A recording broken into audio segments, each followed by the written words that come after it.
And what happened? When did you first notice there was a problem with It was, the greens? yeah, I first noticed it. It was probably the following year, which was 2013. It was October 2013. I noticed some spots out on 13. Um, and that's when I said, there's something going on out here, kind of look like a disease. So, we sprayed some fungicide on, tried to look at the stuff, and just never seemed to get better. Things got worse. Now, the biggest thing that, in hindsight's 2020, is I look back and over the years, over the time I was looking at the grass and trying to figure everything out. Back in March of 2013, I played golf at Kalawasa, and they had the same grass that we put in, and his grass looked totally different than our grass. And I was like, and I came back and told the guys, I said, their grass over there, it doesn't look like our grass. And I said, I brought Billy over from Kalawasa to look, and he said, oh, it's just brand new young grass. It's fat and happy because you've been fertilizing it so much. We don't fertilize that much. You had to fertilize yours to grow in and this and that. So I'm thinking, okay, but it just didn't look like it. Ours kind of laid flat. It was like a big flat, and the ones at Kalawasa, everything just kind of stood up. So you didn't see these big fat leaf blades. You just saw the leaf tips. So that's when I saw, and I never really put two and two together. I just thought, okay. When I brought him over, he said, well, okay, no, you're fine, looks good. So I felt good about it. And then no, October, November is when I really started seeing these spots. So we started watching it, and we started finding a little more and more. And then Easter of 2014 is when everything really just kind of exploded on it. I think we had some about 5 days of 50-degree temperatures, rain, overcast, and the grass just really, I think a disease got on these bad areas. We were able to spray it, got that taken care of, but then the grass just, the bad grass or whatever grass it was, just couldn't handle anything, and all of a sudden it just started spreading worse. And we spent, I kept spending money and spraying a fungicide, just, and it was like, the wind blew, I gotta spray a fungicide. The sun comes out, I gotta spray a fungicide. Rain, oh, there's a cloud, I gotta spray a fungicide. It was just one of those that you had to, just kind of make sure everything was covered. And after a while, I'm thinking, I don't know what's working or not working on these fungicides. And then one day we aerified, and we kind of let them, we top dressed them, let them grow back in. And we didn't mow them for about a week or so. And then I started noticing on the greens that the spots were different heights. The grass were different heights. So I'm thinking, okay, something's going on. Why would the grass be different heights? So once we looked at that, that's when I kind of realized for sure I had different grasses, because growth habits were different. They were growing at a faster rate. The other ones were growing at a slower rate and weren't growing as high. And it was a really a big difference in the morning when you come out and look at it. And this stuff's, we're mowing our greens at 1/8 of an inch, and the bad stuff is 1/4 of an inch higher than, and I mean, it's really high. And that's when I really noticed it was, the mutation, contamination, or just a different grass. And so that's when I figured out, I said, all right, well, we got a problem here. And so that's when we started, let the powers that be know what's going on. The research I got in, started bringing some professors in from different universities. Obviously, I sent all my stuff off, samples off to diagnostic labs and stuff to see what I had, and everybody kept coming back saying we didn't have any disease. That's how we knew we had a different grass. A lot of turf professors came in, and they basically said, yeah, you got different grasses. And so that's how we kind of figured out we had different grasses, and we knew we had to do something. About the 5th of May was our first application of Roundup Fusilade. It's basically a herbicide that kills Bermuda grass. The Fusilade is just an extra, it kills Bermuda grass also. And so you can take Bermuda grass out of, home lawns or something that gets into St. Augustine or centipede or zoysia grass. So we put that in there. It's just kind of a double whammy to get it going. So we did that on May 15th, and then 2 weeks later on May 19th, we did it again. Did the same application. So as we were spraying this, and the greens were turning brown. Well, when we sprayed it, we put a indicator dye in there, which was green, so the greens looked green again. So basically, as you looked at them and stuff, you really couldn't tell if they were dying or not because they had this dye on it. And then by the first part of June is when we went back again and just kind of touched up, looked around, see if there was anything that might have been alive, might not have been alive, and retouched up some of those areas and sprayed them again. After the spraying was complete, and then we were able to shut down the golf course, we started verticutting the greens. And we used the big machines, it's called a Gratton. We used that. We went down a good quarter of an inch trying to get a lot of that top layer off of the greens.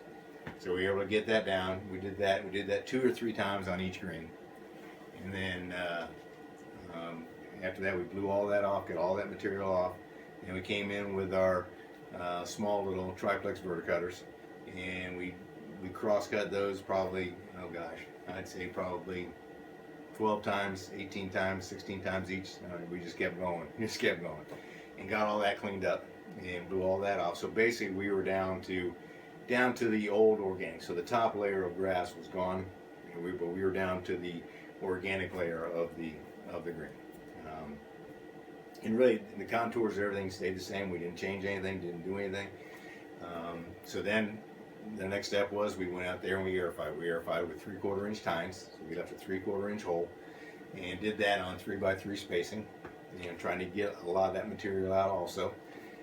But then also with getting that material out, left a big hole in the greens. And with that hole, that left the ability for the methyl bromide gas to get down in those holes, to kind of get down deeper into the green to make sure we're killing everything up top, but it's also working its way down to kill everything from the bottom up. So we did that. The biggest problem we had was the gassing of the greens, which was the methyl bromide. And methyl bromide was going off the market for golf course usage. We had to purchase our methyl bromide prior to the end of November 2014. So we had a short window to get this picked out. So we were able to buy it. And the reason why that's so important is if you don't have the methyl bromide is a sterilant gas, and it sterilizes everything in that soil. And if you don't have anything to sterilize whatever's in the soil, some of that old grass, even though you might spray it and kill it and do whatever, still has a chance to come back. But with the application rate of this methyl bromide, putting that on there, it basically kills everything out from, good stuff to bad stuff. You get some good microbes in there, bad stuff, everything's gone. So there's not going to be anything, which is fine, because we want to start fresh. So that once we picked that out, we were more comfort. The comfort level was pretty good to say, okay, we've got the methyl bromide. Next, the biggest problem is we didn't want the mini verde coming back up through the Tifeagle, which could have been Now, if we didn't get the methyl bromide, what we would have had to do is go down about 6 inches, take everything out, get all that out, make sure all that is out of there, put new material back in. So basically, the cost of the project would have been tenfold or more for that much to do that. So the methyl bromide was a great thing to have, and we were able to get that for, I don't want to say for little cost, but for the most part, in this big scheme of things, it was pretty minute if we had to go the other way. So that's when, in 2014, we started getting the ball rolling for 2015 to see what we had to do to get the new greens in. So obviously going in and seeing, okay, what's our next choice now? What type of grass do we need to go there to get the type of grass we have right now in ultra dwarf Bermuda grass? There's 3 choices: the mini verde, which we had, Tifeagle, and Champion. And as we looked around everything and did all our research, the Champion has some tendencies, very good grass, but it does have tendencies after 5-7 years you'll start seeing that mutating or changing, morphing to something else. The Tifeagle is a little different grass. I'll go back. The Champion and Mini Verde are kind of like brother or sister. They came from a same parent grass. The Tifeagle came from a different grass, and to get that grass, they radiated it. So they put it under radiation to create this grass.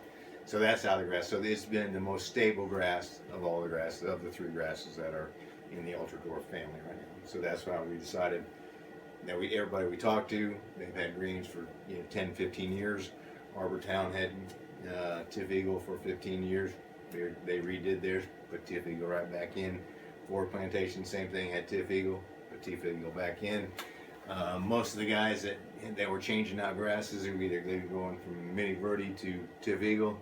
Some guys were going from champion to Tifeagle. There wasn't many guys that had Tifeagle going to something different. They were staying with their Tifeagle. So that kind of showed us something, that Tifeagle was the way to go. And so that's how we ended up picking the Tifeagle. Once we decided on the Tifeagle, we figured, okay, what farm do we want to go to with the Tifeagle? There's about 6 or 7 farms that sell the Tifeagle. We picked Pike Creek Turf down in Adel, Georgia. The reason being is the University of Georgia is that's kind of their on-site farm, and so they do all their stuff. They check it out. They come out there and do their research.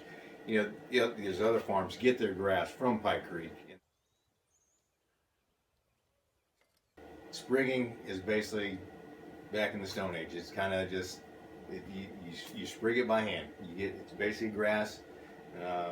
It's the rhizome and stolon of a grass. It's basically your root and the stem coming out, and you get all this grass and you just shake it.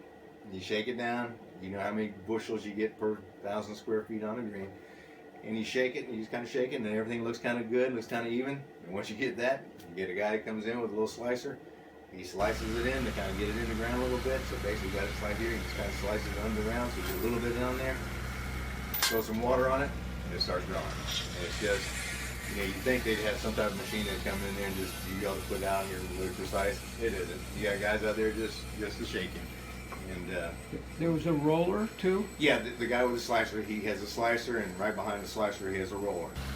So that's one machine. It's a one machine combo. We brought a roller out toward the end after we airified to try to help smooth things out, just because there's a lot of little lumps and bumps and stuff and imperfections and stuff. So we tried to just take the roller, which we did it in 2012 also, and just kind of smooth those out to get everything out to help. So, but yeah.